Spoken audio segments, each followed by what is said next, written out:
procureur de la République près le tribunal de grande instance de Dakar. ñëw bi ngeen ñëw fii lu rëy la si ñun ndax dinañu permettre ñu waxtaan ak yéen mais également waxtaan ak askan bi nga xam ne ñoom lañ fi toogal parce que ci code de procédure pénale ak su suñu loi fondamentale yi dañoo jàpp ne procureur dafay agir pour le compte et au nom de la société lépp lu ñu def dañ ko war a def ci turi ak intérêt askan bi donc bu ñu toogee am mën a waxtaan ak askan bi à travers vous di leen ci war a sant ak di leen ci gërëm di leen jaajëfal dama bëgg a wax nag ne waxtaan bi maa ngi koy def ak samay naatangoo samay collègues mooy procureur adjoint xam ngeen ko Karim Diop ak Amary Faye li tax nag ñu oote fii xam nga réew moom dina toll foo xam ne ak dina am ay dossiers yoo xam ne dina am solo pour suñ tey ak suñ ëllëg tel que dina baax ñu toog waxtaan ak askan wi pour du am ay sikki sàkka du am jaaxle ak du am werante mais aussi parce que dafay doon suñu devoir que fépp fu ñu toll ñi nga xam ne ñoom ñooy suñu kilifa muy population bi ñu wax leen nan la mbir mi tëddee ak lan lañ ci def ak lan lañ ci bëgg a def li am nag ba tax ñu toog ne dañuy def conférence de point de presse bi xam ngeen ko dafa am lu bulet ci réew mi loo xam ne xëy na mosu fi am mbaa bu fi amee itam bariwul mooy jàpp bi nga xam ne force de défense et de sécurité mooy ñi nga xam ne yéen comme ni ngeen ko xamee ñoom ñooy topp suñu kaaraange di ko wattu di veiller sur ça ñoom ñoo jàpp ku ñu tuddee Ousmane Kabiline Diatta ki nga xam ne d'accord na bañu ko nangu na ko que élément MFDC la bi mu ñëwee Dakar nag yàlla dafa def avant muy ñëw suñ force de défense de sécurité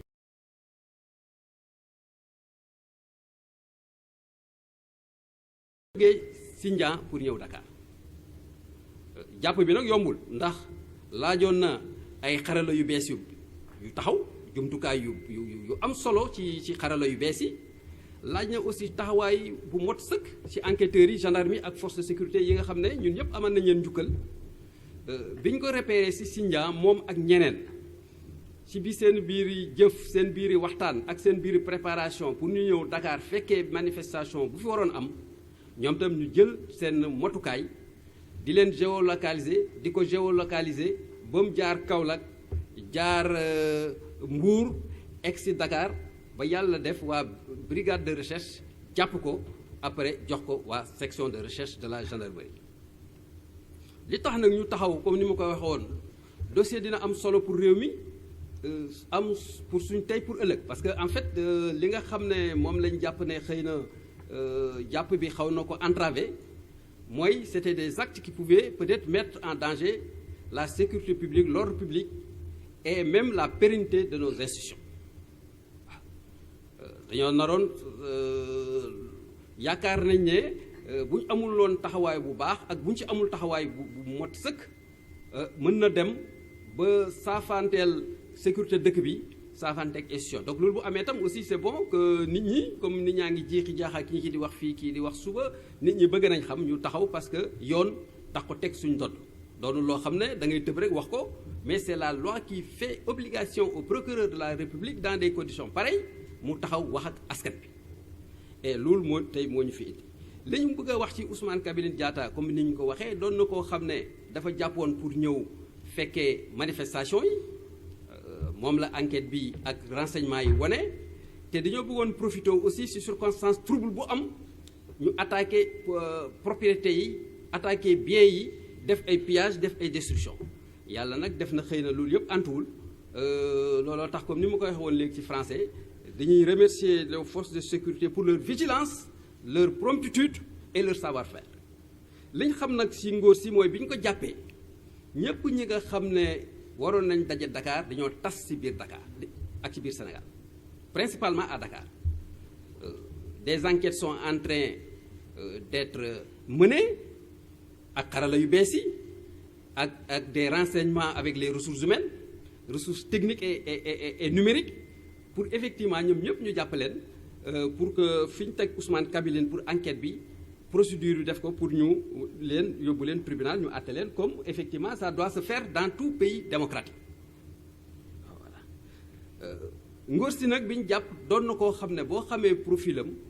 xam itinéraire am xam profil psychologique am xam parcours am war nga jaaxle war nga tiit parce que dafa doon koo xam ne yàlla def na miin na tension miin na tension miin na xeex am na aussi miin na affaire stratégie d'organisation des stratégies d'organisation xaw na ko miin xaw na miin aussi planification opérationnelle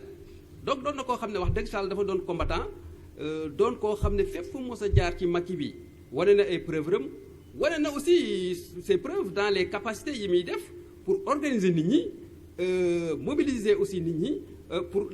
les pousser effectivement à l'action loolu moom tam enquête bi ak renseignement yi aussi wane na ko parce que moom wax na ne bi mu amee bi mu joxe amee certificat la dem ci Macky bi mu demee dem na ci base yépp nag parce que base ba mos a nekk ci Macky bi wax tudd na ko def na fa liggéey bu nekk nag il a commencé par être cuisinier bi mu paree mu nekk di garder ba ci kanam mu nekk ci technique d'harcèlement des forces de sécurité ak de braquage di ci kii bi ñu ko jàppee sax fekk nañ ci moom yàlla def na xaalis boo xam ne ay naira la ay xaalis sierra leonaise la ay dollars ay dalasi te yu yëpp wax na ne bi muy braqué ci tali yi la ko woon jël di ko indi wax na tam aussi ne bi ñu ko dàqee ba daw ko mine antipersonnel bi mu yoroon ak ay mine anti char yi mu yoroon ak fusil mu ngi ko denc ci forêt Ndiabala c'est ça ah ci forêt Ndiabala donc li tax mu wax loolu c'est juste pour ñu cerner la personnalité de la personne jaar-jaaram ak li mu mën a def ak la menace qu'il peut constituer aussi pour la sécurité publique loolu moo tax aussi ñun jël nañ suñu motikaay yépp pour que lii ñu leeral ko ba fu mu mën a yem ni ma ko waxee nag mooy poste de presse bi ça ne faut pas dire culpabilité parce que on respecte la présomption d'innocence et les droits de la personne amul il faut qu'on respecte ça de A à Z et c'est ça j'ai la prétention aussi de le respecter donc en fait dinañ jël suñu motukaay pour que moom si boppam ñu traduire ko devant des juridictions et ñii nga xam ne jàpp nañ leen ñii nga xam ne daw nañ aussi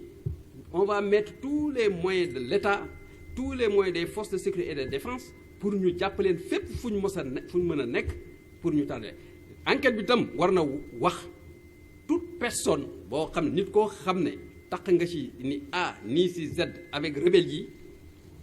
ñu poursuivre la traduire le devant les juridictions pour nga répandre ces actes parce que pour nous de notre point de vue il peut pas y avoir ni d'intouchable ni d'impunité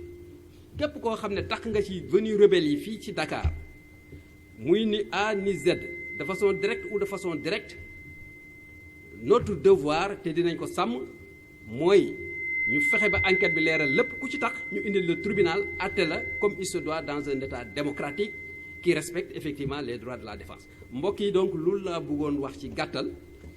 comme ni ma koy waxoon aussi di leen remercier si seen ñëw mu doon lu rëy si ñun di leen ci gërëm di leen ci sant et puis di leen souhaiter une très bonne soirée merci beaucoup.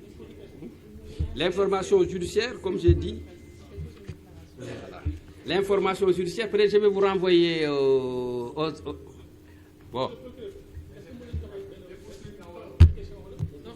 Il va juste préciser des poursuites, c'est vrai qu'on ne pourra pas traduire littéralement,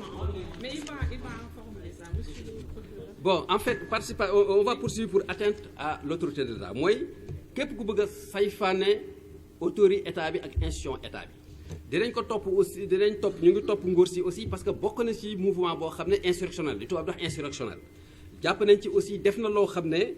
mën na compromettre sécurité publique bi mooy jàmm bi nekk ci réew mi paix publique bi jàmm bi ak indi aussi ay loo xam ne ay trouble la politique ci dëkk bi donc lu daal lañ ko bëgg a jàppee ak culture et trafic de chanvre mooy yamba bi moon béy yoo xam ne d'accord na ko di ko dugal ci ay gaal di ko indiwaat Sénégal di ko indi ci Dakar du moins à Kaolack merci beaucoup merci